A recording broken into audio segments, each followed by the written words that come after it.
Welcome to another exciting podcast here at the Wags and Fresh podcast. We want to kind of jump right in today. We've got a lot of things to talk about, and we want to get this thing rolling. So we've got something exciting to start with. So this is just a quote that came up. You know, so many times we use movies and music as motivation or to see things about our life. And from Braveheart was, "Run and you'll live at least a while, and dying in your beds many years from now. Would you be willing to trade all those days from this to that for one chance, just one chance to come back here and tell our enemies that they may take our lives, but they'll never take our freedom?" That may not apply. We're not all warriors. However, would you be willing to go back and tell yourself, tell your fears, or tell your excuses that they can't take your freedom? So today's question is, why not? Yeah, that's really, we did last week. We talked about why and aspects of why, and the questions being posed why, and this week we really thought, what if we flip that the other way? Especially realizing this is the first episode of the new year, and the different ways that we sort of approach our weeks and our years. It has a lot of elements of why not. Like, what do I want to do that I haven't done before, and why wouldn't I try that kind of aspect? So that really is what kind of led us to think about why not. For me, I've got some questions for you as it relates to this podcast, and maybe some of the messages we received over the last week or so from some people that are listening, and appreciate that. But I also wanted to share sort of a story, or just a quick little example of why I've always really enjoyed Jesse and Jesse's family and sort of their mindset. They're so different than what I grew up with. We grew up in a very, lack of a better term, pretty homogenized, world. You and I, wasn't a lot of diversity growing up. Most of the people kind of were the same, thought the same, and we didn't know any different. But we both went out in the world and went to different places, and fortunately had the opportunities to experience different things. One of the things that really struck me when I first met her and met her family was how different their mindset was. And to accelerate all the way to this past weekend for New Year's Eve, I started to talk about this podcast with a couple of the cousins, a couple of her cousins that are there, and they're sort of do some filming of their own. They have their own business. They do some wedding stuff. And it was great that they immediately went into, that's awesome, why wouldn't you do more of that? Do more of it.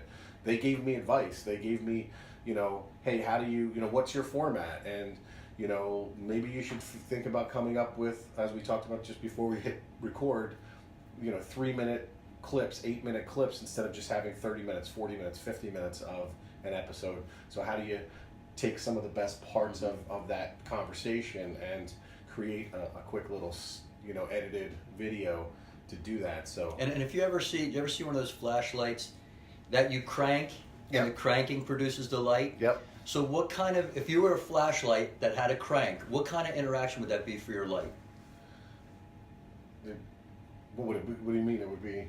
Like what would happen? You would that generate that energy. would, right, Yeah. exactly. That made your light shine brighter, Yeah. and shine on what your future could be, what the possibilities are, what you're excited about. It fed your mission, in a way that sometimes we can't even feed it ourselves, because it's so much more natural and emotional when somebody cares for us and invests in us than us trying to convince ourselves of something. Right. Especially if the world is constantly, trying to question it. Yep. So it's good. That was one of the things that I had for you, is there seemed to be maybe some internal dialogue you were having, not so much on why are we doing this, but maybe it lost a little momentum for you. I don't know if I read into that. We didn't talk a lot over the last few days, or even via text, and the last 24 hours we have. But we kind of a break there with everybody getting back to work and so forth, and some of the chaos around my week, right? Mm-hmm. So, but I may have read into that wrong, but it seemed like maybe, based off of the comments that we had gotten, and then your response to that, at least to me, sounds to me like you needed a little injection of something. I might have been wrong, but well, I can't think of anything in particular. The only thought that comes to my mind is you get everything you need. right. So whatever I needed brought me to where exactly I need to be right now, because right now, whether it's the coffee or not, I'm very pumped to get into this. Yeah, it's that's so true that even the bad stuff that happens, even the challenges, and maybe even more importantly the challenges that you face, those are the real tests of your commitment to whatever it is that you're trying to do. I sat down last Sunday and I spent a lot of time going through my 2018 list of things that I wanted to do, and then what did I do, and made some edits and changes, and sort of created a final list of here's what I did in 2018, but I also put together my 2019 list of things that I want to do with my wife, with my kids. I leave work off of this particular list. There's plenty of things at work that there's plenty of lists and checklists at work that do that already. So I leave this fairly specific to me and my family, and the things that I want to do with you guys and so forth. And it's interesting how I'm so excited at the end of that process every single year. And I don't really remember last year, but I always find that there seems to be, when you do something like that, there seems to be this heightened sense of awareness of what it is that you're trying to focus on, and a lot of times life just kind of comes at you equally as harsh back and says, hey, here's a challenge, why don't you deal with this? Mm-hmm. Right? How are you going to deal with this? It's great you put a list together, but now I'm going to throw this curveball at you, and how is that going to change your list? And are you going to stay as focused or as energetic or as enthusiastic as you did when you were doing Or it? is that exactly what's needed to accomplish the list? I totally agree. I think that there's always that question, and I think that there are times, especially when maybe a few things happen. If you have a bigger list, expect bigger growth. And also expect maybe even more Adversity. pushback. Yeah, of Right, course. Yeah. because How else could you become what it takes to do those Right. things if you didn't have the training and that life gives us to be able to accomplish those the things? question you have to ask yourself in that moment, at least the one I do all the time, I'm sure there are other questions, is this just the challenges that I need to do that, and then am I willing to push through? But there are other times when you say, okay, there's been a couple different things that are happening here that maybe this isn't specifically the right path for me as it relates to this topic, and do I change that? Do I alter that? Do I abandon that? So, but you have to go through an analysis. Yeah, I don't know if there's a wrong path. There's just a changing lanes. Because whatever you had on that path that you would consider the wrong path, just like the other week the pen not working, that was the pen that leaded to the lane that leaded to the message Right. that I needed to hear. That was all in my lane. Right. It's all on the highway. Right. They're just just different avenues. I don't think you're ever in a wrong lane. Yeah, I mean, agree. No. Encourage to change. I don't. Well, I almost talk look in at it more like absolutes. I almost look at it like it's directional, right? Yeah. If it's you're going in a direction and there are multiple lanes, and you pick a lane, Right. right? And you don't, most times, more times than not, you don't then turn around on the highway and go in the opposite direction. That would be very dangerous. There may be a way to turn around to go on the other side of the highway, but more times than not, you end the journey in a different lane than you started, or you went in different lanes to get back to the lane you wanted to be in along the way, right? So you have to have that ability. And that's that perspective thing. When you're real close, it feels like the wrong lane when the exit's over here. Yeah. But when you're way back looking away from it, Yeah. you realize you're on your way there. You just, you better make sure you get over in time. Or it's going to take longer to get there. Yeah, for But sure. that's going to help too, because who knows what you're going to see on that next exit? Who knows what you avoided? Who knows what you're going to find? Maybe something better than you were looking for in the first place.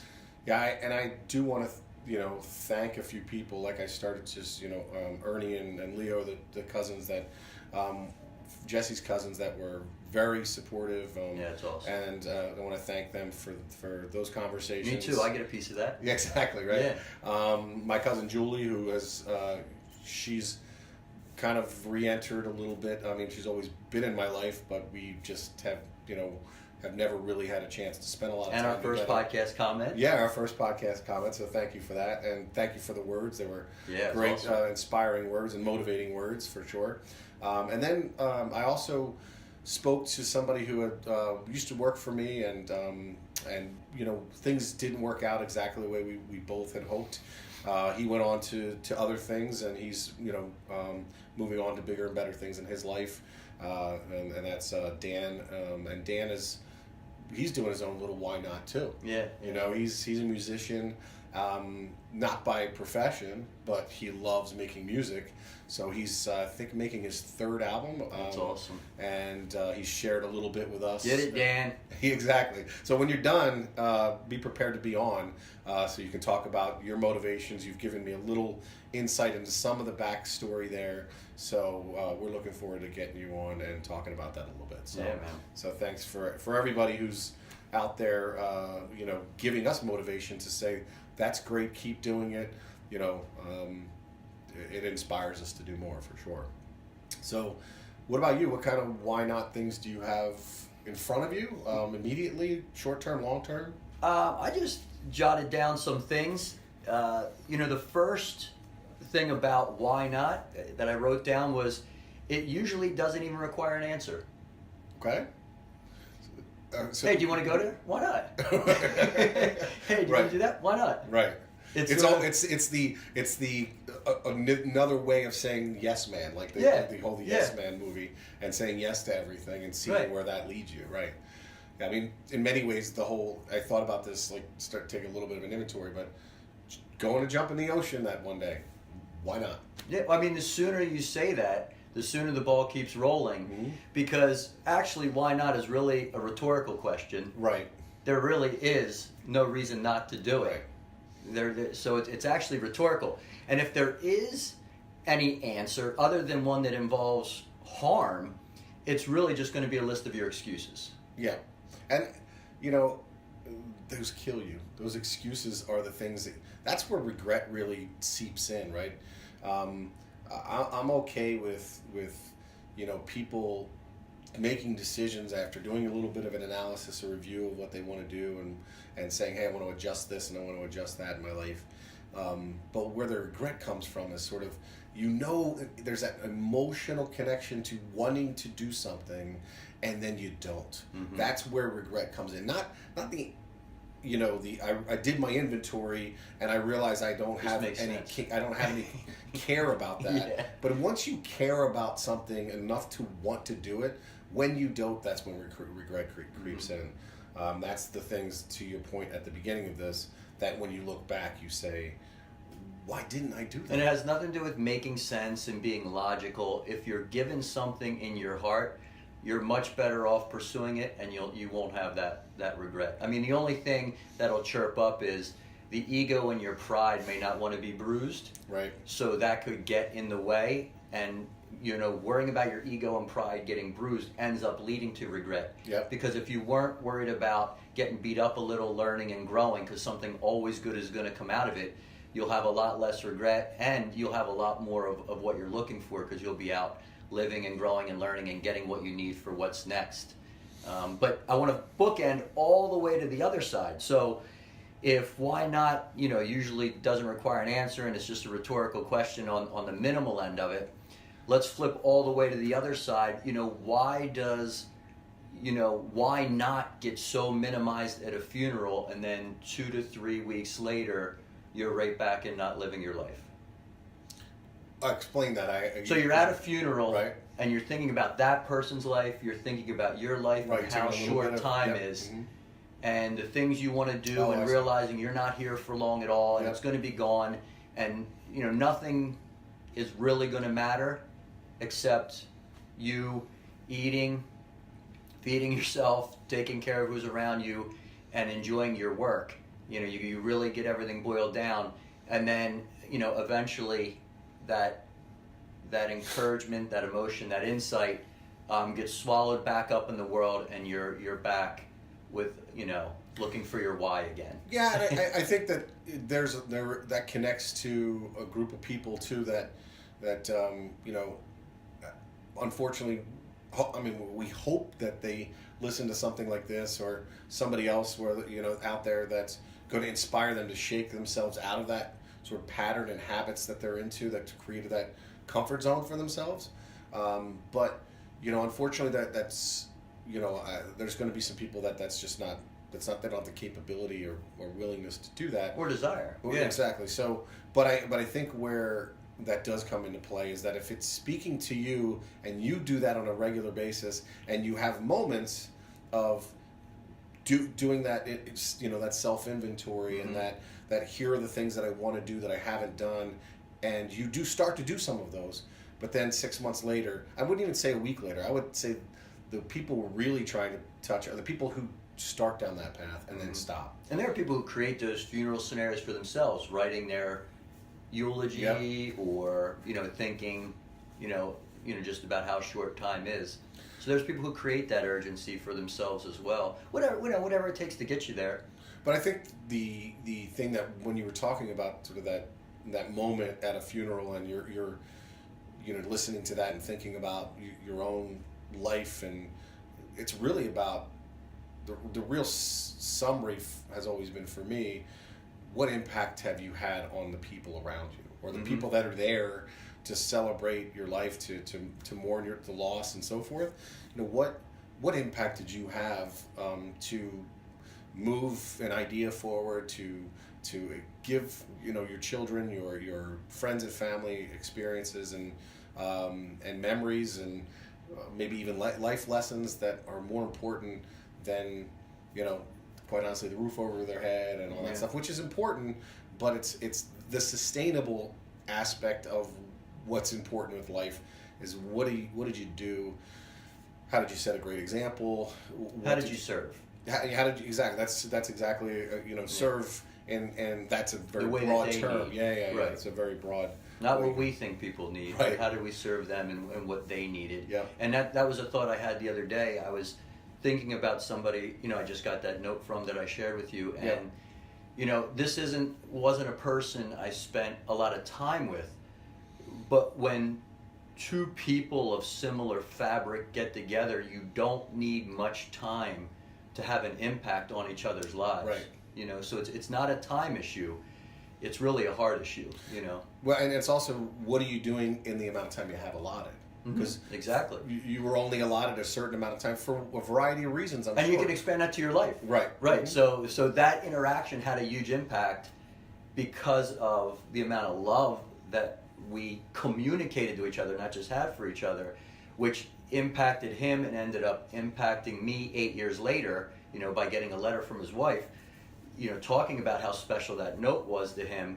And then, you can magnify that over your entire life. How consistently can you show and communicate that love and serve others so that it's not just one moment in time, but it is your lifetime?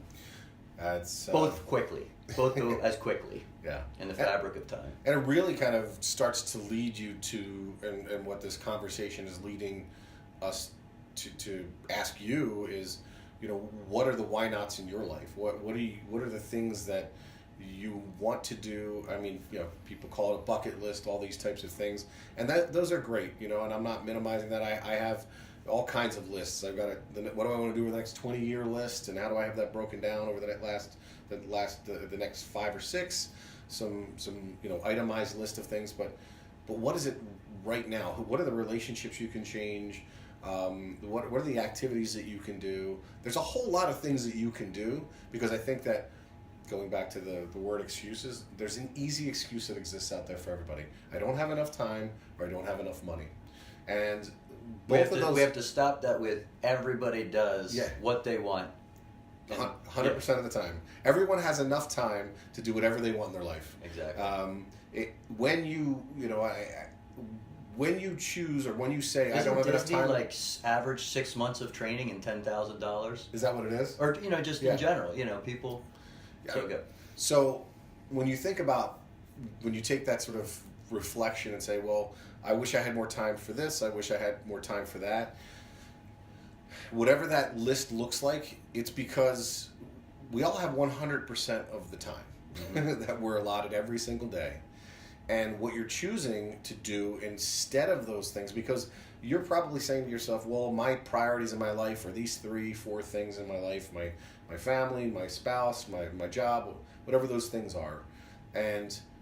But how much of your time is actually allocated to those things when you actually look in the mirror and go, well, I spend... Versus you leveraging them to not do what you want to do. Yeah, I mean, right. Just think about all the little things. I'm not saying you should ever watch television, but how much television do you watch impacts how much time you have to do the things that you say are a priority. Now, if watching television is a priority for you and is in the top 2 or 3 things in your life, then you're spending the amount of time that you want. But then don't say, well, I wish I had more time for these other things, because you don't really want to do those other things because you're not making the time for them. And I think why not, as you're saying that, really does, I said unless it's something that harms you, there's no reason not to do anything. But there are some nots that do make sense. I mean, why not would be your faith, your belief, your family. Mm-hmm. There are some clear knots of why not to do anything. However, when you are in the right mindset and focus, those are the same things that should be your why as well. Correct. So your why nots are really also your whys. Yeah, your whys are basically saying to yourself, here's what my priorities are about. Yeah. Here's what I want to spend my time and money on. And then your time and money should be spent on those whys.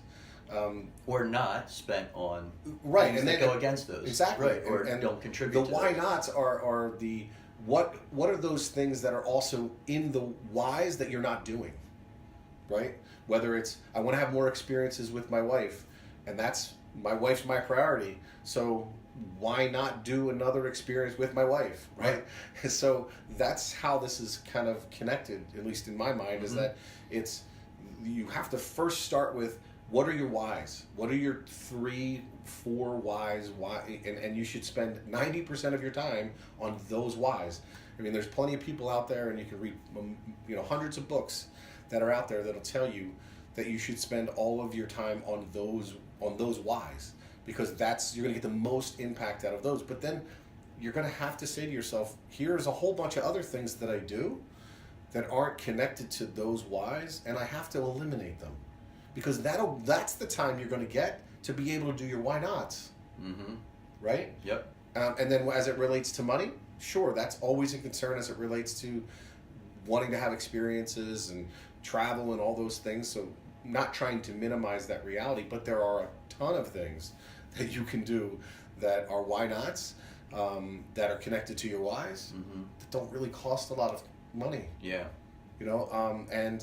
And those experiences will ultimately, make your life richer, right? And more fulfilling, because you're not, the struggle we have is sort of this conflict between all the stuff we do that's not connected to the whys, and not doing the why nots that are connected to the whys. Well, I think we've made our why so important, and our why nots like this frivolous, hey, why not? Let's just wing it. Right. When really, not doing what we should be doing is right. Part of the reason we're not living out our why. And that's where a lot of sort of frustration, anger, depression, I don't want to make that sound like, minimize that or anything, but that's a lot of our own individual struggles come from you're not congruent with what it is you say you want to do. And I have younger children, younger adult children, and they're struggling with that in the early 20s, right? You feel like you've got all these opportunities in the world, and that's the way you feel because that's real. But what it comes down to is the sooner you figure out in your life what those whys are, what those 3 or 4 whys are. Now, those whys can change. That's where the sort of self-inventory, the self-reflection, whether that's weekly, monthly, yearly, whatever that frequency needs to be, that's where those adjustments can be made. Your whys can change. Yeah. Because when you're 19 years old, maybe one of your major whys is I'm going to school. But when you're done school and you're not going to go back to school and get a graduate degree or your PhD, then that's no longer a why for you, right? So that has to be adjusted. So I'd say these are interconnected conversations that have to happen. So I would like everyone to be thinking about what are their why nots. Now, if that means you got to go back and talk about your whys and review your whys and dig deeper into what your whys are, then you need to do that first. But ultimately, you're going to find a lot of happiness in saying to yourself, here are the why nots that are connected to my whys, and I want to do more of those. Yeah, and I think you could get more specific with why not, just like you have to get specific with why. And if you are, I don't know what you'd call it, an opportunist, or get excited about the unknown because you believe that's where all the possibilities happen, or just realize that there's something going on, and just by you being available, you can be a part of it and experience things that you couldn't experience on your own. So I just put some why not things that go along with that. Why not for me would be like, who knows who I'll meet along the way, or what I'll learn along the way, or what will I become and what will I be better prepared to do. What does God have exciting for me waiting for me to find out? And that's just what happens when you show up. So why not is almost like show up. Right. And you do need to have some level of specificity when you're going through this exercise, because you have to. Now, it doesn't have to be down to the minute or the hour or the specific thing, because that's part of the fun journey. And you have to have that sort of flexibility to go, hey, I went in this direction, but again, I had to change lanes to ultimately get me where I needed to go. Some of my why nots for this year are things that are related to primarily with my kids. I want to do a lot more with them.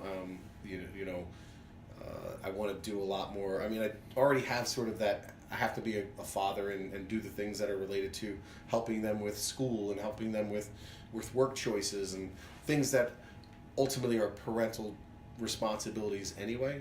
But how can I dig deeper? What can I do more of that would allow for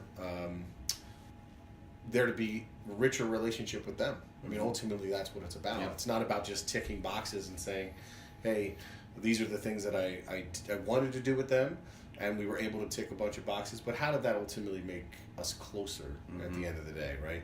And the same thing with Jesse and with you guys. Like, so what are those things that I want to do? I mean, I'm real excited about the idea about going on a 2 or 3 day hike. That's an experience I've never had, and I know that our relationship, and then Chris, is I guess the person driving this conversation. If the three of us go, I hope we hit record for the 3 days, because that's going to be a fun 3 days. But it's those are the types of things that I know at the end of it will be closer for.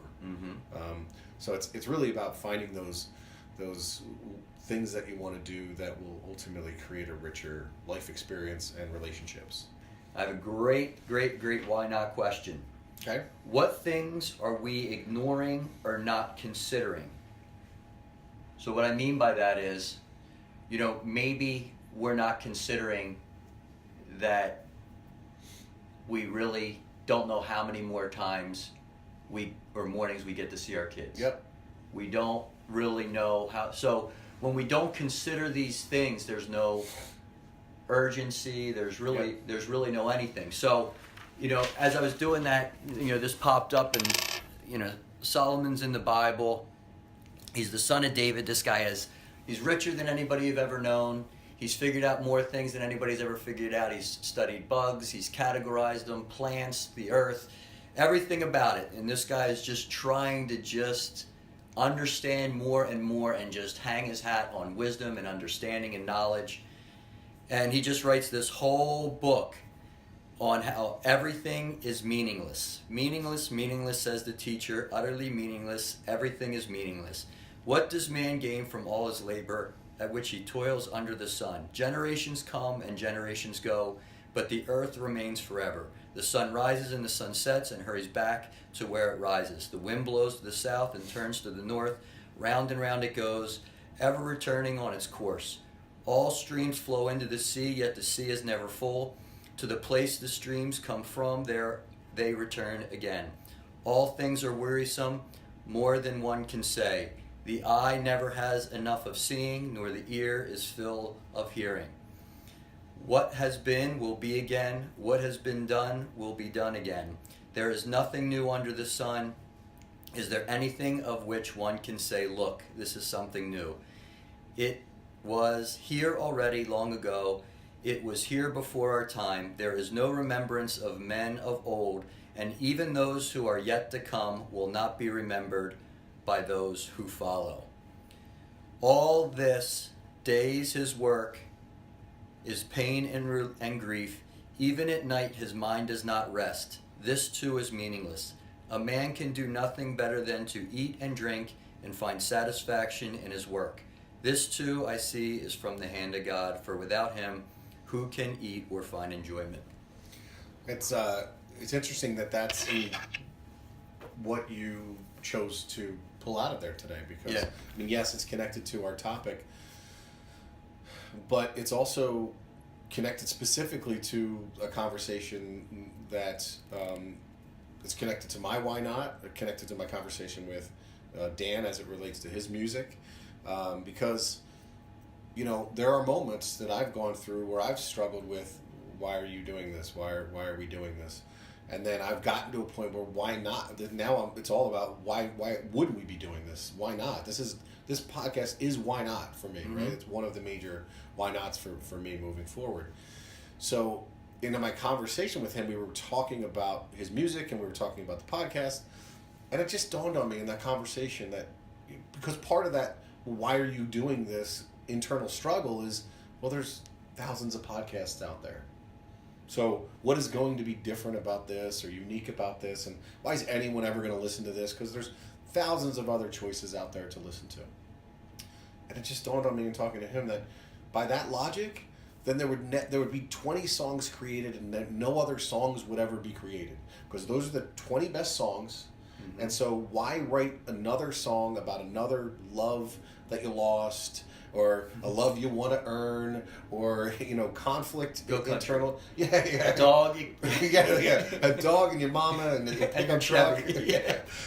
Yeah. So there would be only so many songs, but that's not what we have, and we sure don't want that. So for me, it was a connection to my conversation with Dan that connects to that, which is, this idea that, people aren't going to in the future or know anything about this, right? But we're not doing it for that, so this idea, it has to be connected to something that you feel is real and that's going to be forever, and also be something that's giving you something back, so I can say, look, I get, whether it's money or fame or whatever it is that you're looking for in these types of experiences or exercises. It doesn't mean anything. It doesn't mean anything. So I agree with you. It doesn't mean you shouldn't do it, and it's not a hopeless thing. It's actually the opposite. Mm-hmm. It's detaching yourself from that that result that you think you need to gain, because there's some meaning to all of it. Yeah, even that 8 years ago, when I wrote that letter to that person, they were just somebody who was investing in me, and I felt something from them that I don't feel from every human being I come across. Right. And I wanted to explain how special that was to me. And I just wanted to make sure he had it, because I wanted to say those words to him. And then 8 years later, to have his wife tell me that it was where his most prized possessions were. And to know that your words can matter that much to somebody, is why not write that letter. Absolutely. And So we hope that that's what you take away from this today, and and we also know that we're not talking from, we've got it all together, right? When I reviewed my, we didn't say that in the beginning. I guess we assumed that they knew. So, when I reviewed my 2018 list of things that I accomplished, I also made a list of things that I didn't accomplish, and the things that I didn't, really torture myself over that reality. Because when you make a list of, hey, I want to do 20 things, like we talked about before, I'm happy that I did 10 or 12 of those instead of maybe 3 if I never made the list. But there's always going to be inherently some things that, for whatever reason, again, going back to time and management, I prioritized other things.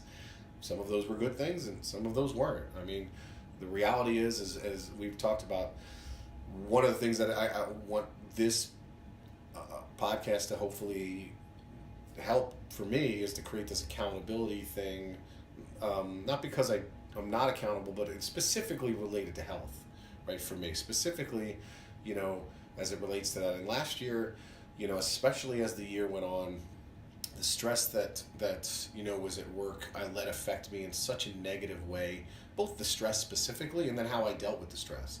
My eating got really poor. I found myself drinking more and more frequently, to the point where it was like I knew that going into this year, without even making a resolution, that all had to be changed, right? Because I feel terrible right now.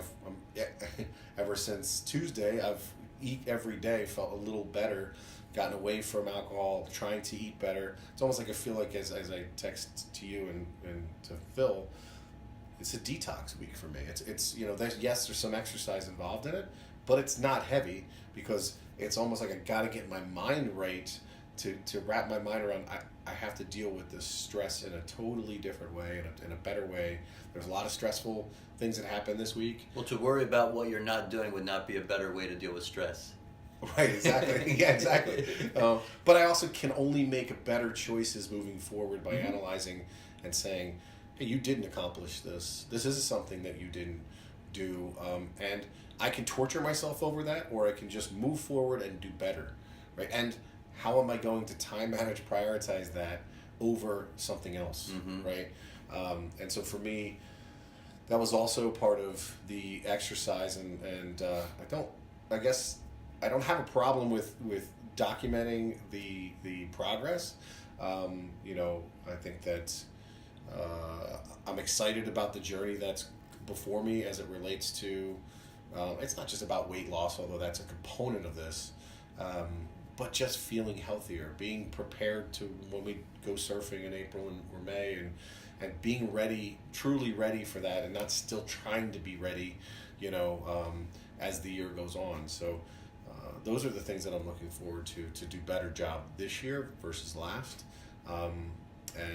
So I'm excited for that journey. And, yes, I did a little bit of sit-ups, push-ups, but I didn't do any hard cardio. I didn't do, I really just changed my focus away from drinking and better food choices, a little less food as well. I mean, we all eat a lot during the holidays, so that's a reality, but that's not an excuse. So, because that issue for me was building way before the holidays. The holidays just became a continued excuse on why I can continue to have that behavior. So now I've gone through this before. I've gone down this road before, and it's a very fun experience to have. So I'm looking forward to it. And as I said to you and Phil in the some text messages, some of the choices you guys have made in your life has inspired me to go down this road as well. So I look forward to sharing that with the group and letting them know that hey, I lost 5 pounds this week, or I did these things as it relates to exercise. My cardio got better, whatever those things are. So. And I think the core of who we are, at least the core of who I am, is heavily reliant on investing spiritually, mentally, and physically. So anything that comes down any of those lanes is a home run for me. Right. So, it doesn't matter in what form it comes. It could come in the form of walking the dog. Or it's interesting, though, of how interconnected they really are. Because I was walking my dog yesterday, and I was like, wait, whose walk is this? Yours or hers? Because I'm like dragging this little puppy, like, come on, you can do it, 5 more miles. And then I realized the walk was about her. So I gave up some of my exercise component to let her sniff and do her thing. Right. So as I'm doing my fitness part, I end up submit that to my spiritual side and my service side. And as a result, I looked up, and God was doing something with me with vine on the branch, and I'm the vine and you're the branch. And I look up, and there's all these vines going up a telephone pole. That's cool. Just to connect that. So they're interconnected, you know, when you're doing one, and you honor, you know, for me, my spiritual side, you know, at the highest level, even if it's whatever, you know, walking at a slower pace or stopping, you know, with a dog to smell the roses, you know, there's it's all interconnected, and it's all happening at the same time. And for me, you know, my physical is definitely the gateway to my spiritual. My spiritual is my gateway to my physical. My mental, you know, is interconnected the same way. And yeah, I think that's what's been lacking, some of those areas for me, because I agree with you. We both, even though we have sort of where the end game is as it relates to spiritual, we have different places we go there. There's still a similar process and a similar connection to that, because the healthiest I ever was, and the you know, I went through a period of not drinking for 3.5 years, and I meditated all the time. I was reading all these types of books that they're helping me to improve as an individual. And again, just like I chose to prioritize something else instead of that as time went on. And now I want to get back to doing much more of that. So Because that'll be part of my accountability check, not only through this following week, because I definitely want to come back and say, okay, I incorporated, you know, 3 long hikes or a swim or whatever that will look like next week, to increase the sort of the cardio aspect of it, as I change habits related to food and alcohol, and then but also throughout the year, so that way 3 months from now I can sit here and say I'm ready. I can't wait till the water temp gets to such and such, and we're ready to jump in the ocean. So Won't be long. what else you got? Anything else? That's about it. I think that's a good wrap. All right. Well, thanks everybody, and take some time to think about why not for you this week. Thank you.